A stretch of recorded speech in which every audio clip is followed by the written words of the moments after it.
Probably. I don't have a lot of time to play anymore.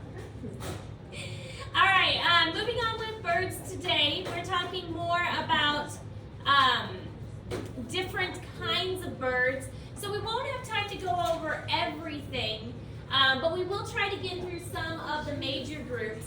And specifically, when we are looking at birds outside, we need to try and identification is hard, but there are certain things you can look at to kind of give you a hint. The color of the bird is obviously a big one. The call that the bird is making, shape of the beak, shape of the feet, overall body shape and size, so like the silhouette of the bird, and what habitat are they in? Are they in the grass? Are they in a bush? Are they next to the river? Those kinds of things. That's all going to help you determine what types of birds there are. So the first group we're going to talk about is probably the biggest one, is the order Passeriformes. Order Passeriformes is the songbirds. And the songbirds are the ones most people are familiar with because they're pretty much everywhere. Many of them do migrate during winter time, so you're not going to see as many robins around now. But they're going to start coming back very soon. Their feet are designed for perching and grasping, so they actually have kind of like our hand where they have some toes that point forward and one that points backwards, so they can grip onto things really well, especially like tree branches and power lines and stuff like that. This is the largest and most diverse group with over 69 families, so there's a lot of birds that fall into Passeriformes.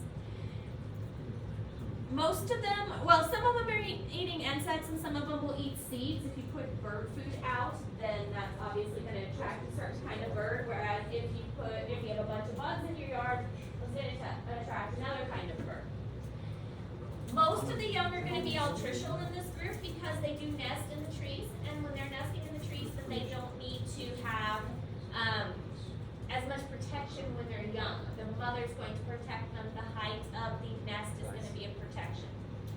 These are birds such as robins, crows, finches, sparrows, grackles, meadowlarks. The tufted titmouse we talked about earlier is in this group. The black-capped chickadees in this group. So it's a really, really large group.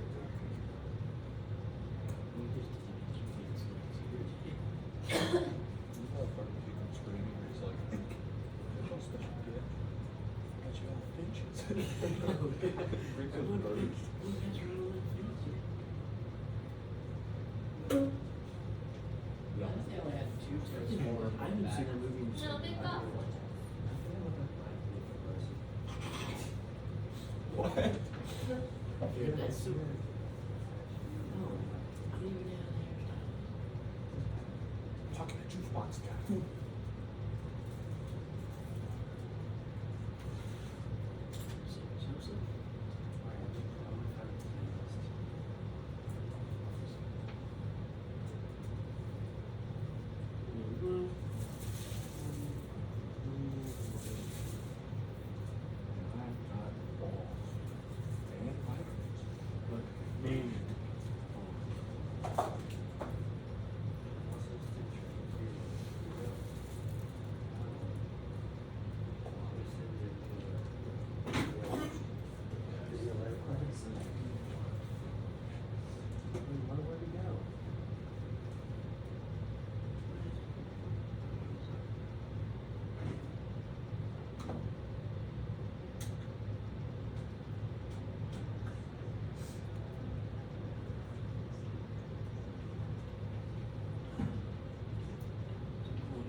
All right, so these are the ones that are fairly common around here. This isn't all of them, obviously. The blue jay we have around here, American crow, house sparrow is super common. That one doesn't migrate. I'm sure we've all seen a house sparrow. American robin is pretty easy one.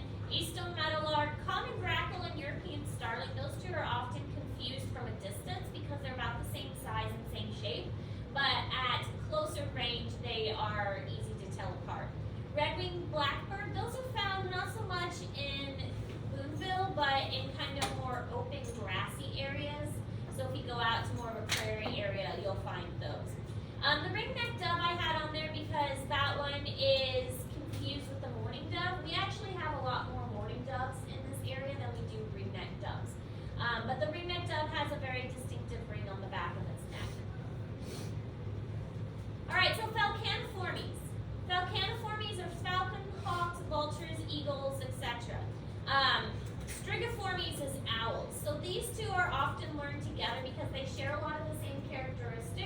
But owls are obviously different enough than falcons that they have their own group. Both of these are predators, only the falcons are diurnal and the owls are nocturnal. This helps to eliminate competition for the same resources. Because if owls and falcons were both awake during the same time, then they would be fighting over the same food sources. So by having one awake during the day and one awake at night, they can kind of share the food sources. Both have sharp curved beaks and sharp curved talons that are great for them for catching their food. Owls have specialized feathers to help them fly quietly. So owls are actually really amazing. They have those feathers that help them to fly quietly. They kind of have a fringe on the end, and it makes them fly almost silently, which is an advantage when you are an animal that hunts at nighttime. The other thing about owls is their flat face. Their flat face acts as like a satellite dish to help direct sound into their ears. So it's their way of being able to hear better. Owls also have amazing hearing and they have amazing vision. Owls cannot move their eyes. Their eyes are so large that there's not enough room in their head for muscles to move the eyes. So instead they move their entire head, and that's why it looks like they can turn their whole head around. They can't turn their whole head, they can just turn it about 270 degrees, not a full 360. The fastest animal in the world is actually the peregrine falcon. The peregrine falcon can travel up to 240 miles per hour. Basically, it's a straight down dive when it's hunting. And this is faster than any other animal on earth, in land or sea or whatever. Now, obviously, the cheetah is the one that you think of when you think of the fastest animal. And it is the fastest land animal. But the fastest animal overall is the peregrine falcon.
Okay, so these are some of the birds that we have around here. The barn owl, we had a barn owl at the zoo. It was so much fun to work with. I like them. They're gorgeous. One of the things I always wanted to do when I was younger is to work with owls, and I was able to at the zoo. We named our owl Bowie, for David Bowie. This wasn't really. Is it pronounced Bowie? Well, we always call it Bowie. Different. But great horned owls are very common around here. Barred owls, screech owls are also really common. We had a little screech owl at the zoo too, and he was really fun. He was there the entire time I was there, and he was still there when I left. So Screech was kind of old. We call him Screech. Mississippi kites. We had a kite that I worked with at the zoo. They're not as common around here. They were very common in Garden City, but they get their name kite because of the way that they glide through the air. They look like a kite gliding. Red-tailed hawks are common around here, and turkey vultures. Turkey vultures are pretty much everywhere.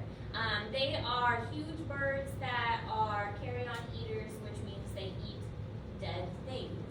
And a lot of times you'll see them just kind of gliding and circling. You usually can tell if it's a turkey vulture because they don't really flap their wings very much. They're usually up pretty high, and they usually have their wings spread and they're just gliding. Golden eagle, harpy eagle is one of the largest, and that's why that one's on there. The harpy eagle is not from around here, but it is one of the largest birds. And then peregrine falcon. All right, so answer for me. Ducks, geese, and swans. This is another huge huge group of animals, and as you can tell, we're just very briefly hitting these. I mean, there's 23 orders. It would take us forever to get through all the orders. But order Anseriformes is ducks, geese, and swans, and these have webbed feet. They do have an oil gland, usually kind of by their tail area, and they'll rub their head over that oil gland and then rub their head all over their wings, and this helps to waterproof them. Since they live in water, waterproofing is very helpful. Their young are going to be precocial because they are going to need to get out of the nest and into the safety of the water fairly quickly. Males are typically brightly colored, now not always, but a lot of times they are. And this is, again, a strategy that they use to help them attract a mate. And then the females are going to be more darkly colored and kind of bland, brownish, and things like that because it helps them to camouflage. A lot of these migrate during the winter time. Now, at our zoo in Garden City, we had a pond at the zoo, so we would get a lot of wild ducks. And because the pond had fountains in it, it was one of the few places that didn't freeze over every winter. So we had quite a few migratory birds coming through. There are a lot of migratory birds in this area. Canada geese are a great example of this. They fly in this V formation because it helps them fly better. We'll talk a lot more about that when we talk about flight, because that is one of the things we'll talk about in this unit is how birds actually fly. It's kind of complicated, so we're just going to, again, hit the basics on that. But the basics of the V formation is the one in the front is doing most of the work. So it's kind of like if you're walking through snow and somebody goes through the snow first, it's easier to walk in their footsteps and walk behind them because they've already broken the snow for you. Kind of the same idea with flying in a V. The first bird is doing most of the work in breaking the wind pattern, and the birds that follow it will kind of get the advantage of the draft coming from that first one. So when that first one at the point of the V gets tired, it will fall back to the end of the V, and then another bird that's more well rested will take its place. So by taking turns like that, they're able to travel greater distances and be able to migrate better. What? All about the teamwork. Dang. That's right.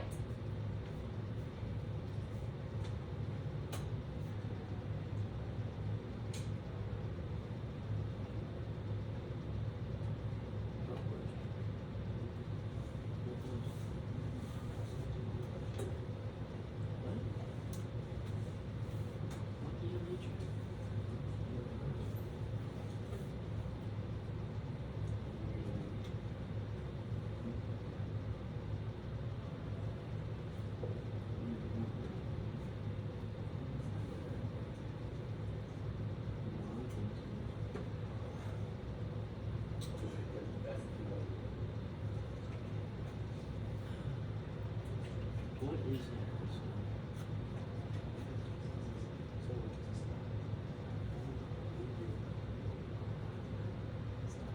You're doing this. So then what's this?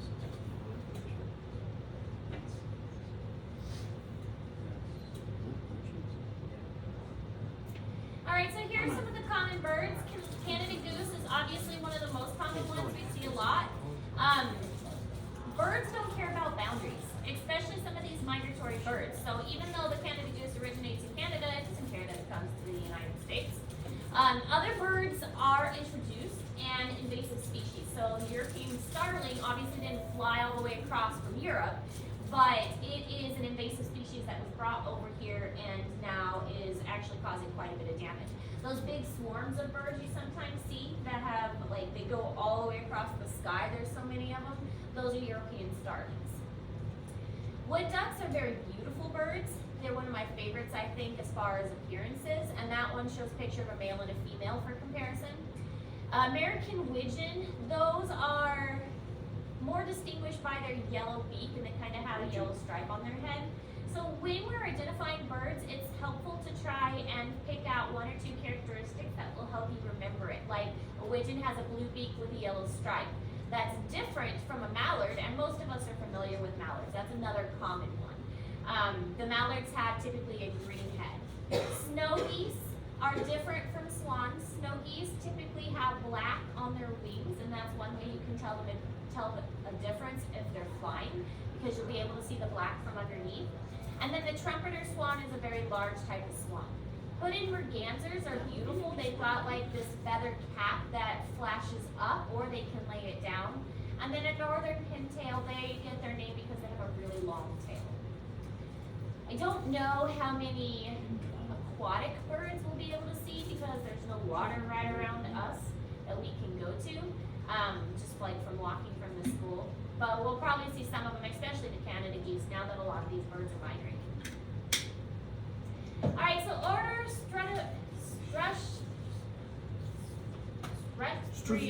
that word. Yeah, that word, the ostriches. Order Rheaformes is rheas, and order Cassariformes are the cassararies and emus.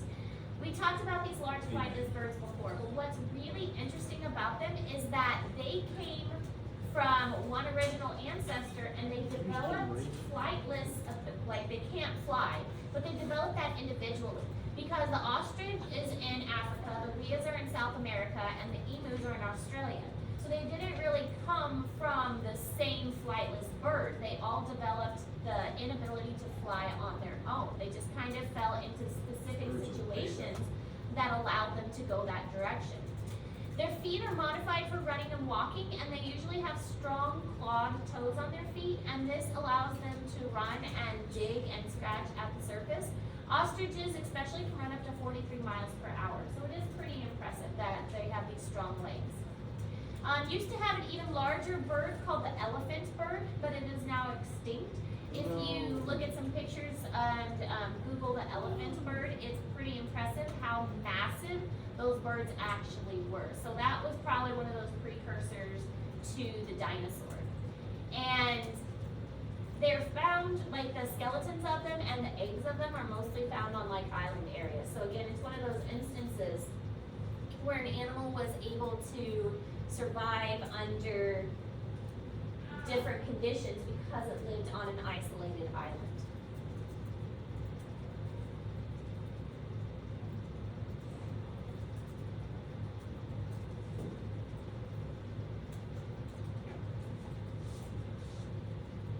Imagine how cool it would be if it washed.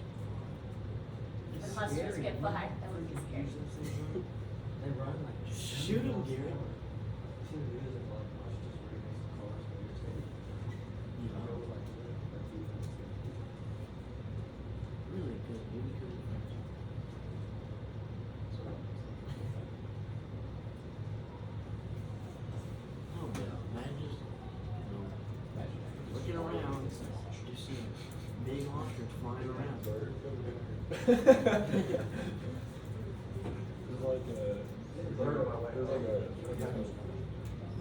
like a bunch of geese flying over, and here comes an ostrich, just like cloud all over. I'm still trying to pronounce that last name. You guys spelled it wrong. And I Certufioformes. switched the R and the Certufioformes.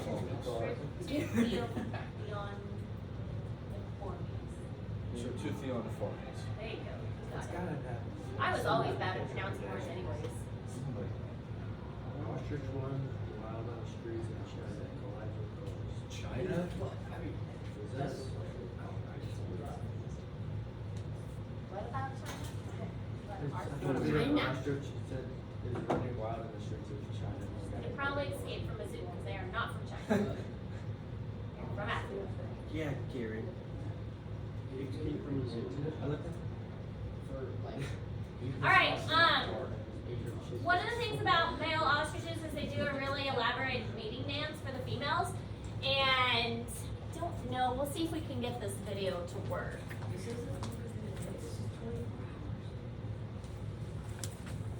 We're not going to watch the whole video. Why? Well, because. It's only 30 seconds. Let's see if we can get it to work. No, it's a joke, Max. God. Alright, so what's this? Longer than 30 seconds. Let's try that. See, I how many if you look at the arm and see it's black.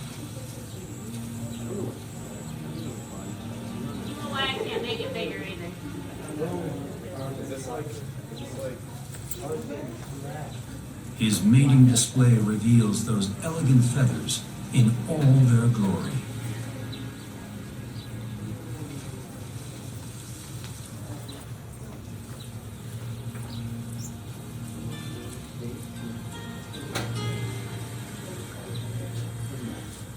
In the 19th century, the desire for ostrich plumes in London and Paris forced them to the prices of diamonds and gold and fueled an industry of power, greed, and glamour.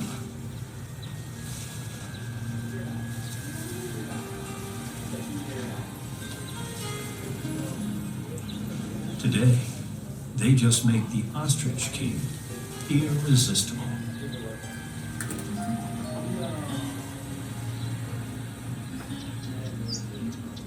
See that membrane? The The nictitating female membrane? finally accepts him. Yep, we're not gonna watch that part.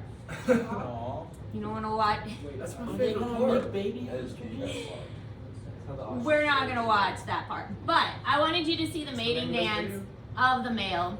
And one of the things we do have is an ostrich egg. I found it yesterday. So this is an ostrich egg. This is actually kind of small as far as ostrich eggs go. I've seen larger ones. But this one I believe is a real one because it's been hollowed out. So this is kind of a smaller ostrich egg. And then we compared it to an emu egg, which we saw earlier. So yeah, ostrich eggs usually get bigger than this. Rhea eggs are about the same size as this one. So this is really kind of small for an ostrich. But I didn't realize we had so many different eggs to choose from. So we might have to do an egg quiz. Wouldn't that be fun? No. Yes. that'd be No? so good. Let's do it right now. All right. So this is the ostrich, male versus female. So even there, with the ostrich, you can see sexual dimorphism. The male is much darker. The Rhea is smaller. Here's a casserole. They're kind of weird looking with a little horn on their head. What? It does look like a dinosaur. You can see why these animals are related to dinosaurs. Emus are really pretty. There's a TikTok video of Karen the emu and how it always tries to attack this one lady. Oh, yeah. Yeah, and she goes like this and it stops. So anyway, that's an emu. I watched a guy grab it by the throat. He's like, stop it biting me. Emus we had at the zoo, and they make this deep rumbling noise. It's very, very low kind of rumbling. So that's how they communicate with each other. And then the elephant birds, you can see comparison of an ostrich to a human to the elephant bird, how big it actually was. It was massive. All right, so that's all we're going to talk about Can today. you show a video of the rumbling noise? I can find one, yeah, I'll find one. But it's a really low kind of rumbling. Continue to work on the reptile poster, the extra credit, and the bird dissection prep. Questions? Okay.